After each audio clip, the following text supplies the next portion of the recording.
In this video, I'll guide you through how to use Cursor.Ai Code Editor so you can start writing and editing code more efficiently with AI. We'll go from opening the app to loading a project to actually using the built-in AI to help you write and improve your code.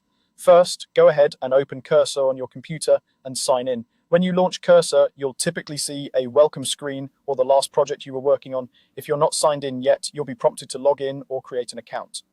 Signing in is important because it lets Cursor connect to its AI services and keep your settings and preferences consistent across sessions. Once you're signed in, you're ready to start working with your code.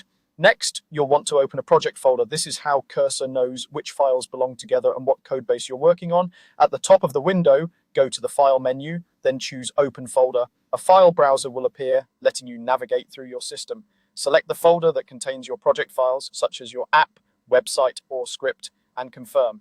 Cursor will load that folder in the sidebar, showing you all the files and directories inside it.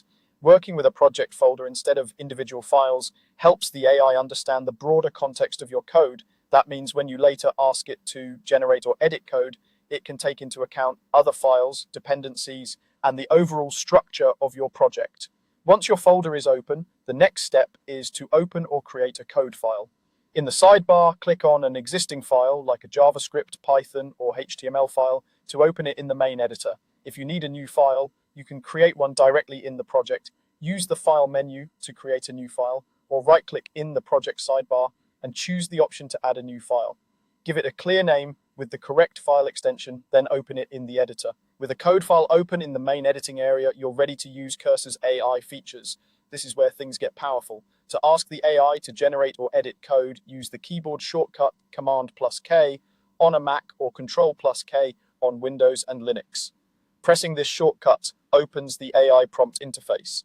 When the AI panel appears, you can type a natural language request describing what you want.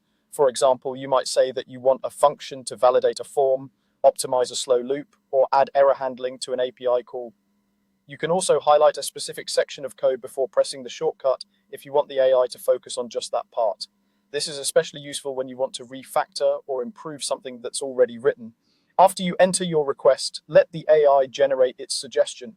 You'll see the proposed code or changes, often with explanations in comments or in the response itself. Take a moment to review what it suggests. If it looks good, you can apply the changes directly into your file. If it's not quite what you had in mind, you can adjust your prompt, ask it to try again, or manually tweak the code it provided. As you get comfortable, you can repeat this process throughout your project.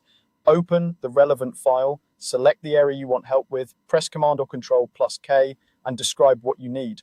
Over time, this workflow turns Cursor into a powerful coding partner, helping you move faster while still staying in control of your code. That's all you need to start using Cursor.Ai Code Editor. Open the app and sign in, load a project folder, work within a code file, and use Command or Control+K to bring in AI assistance whenever you need it.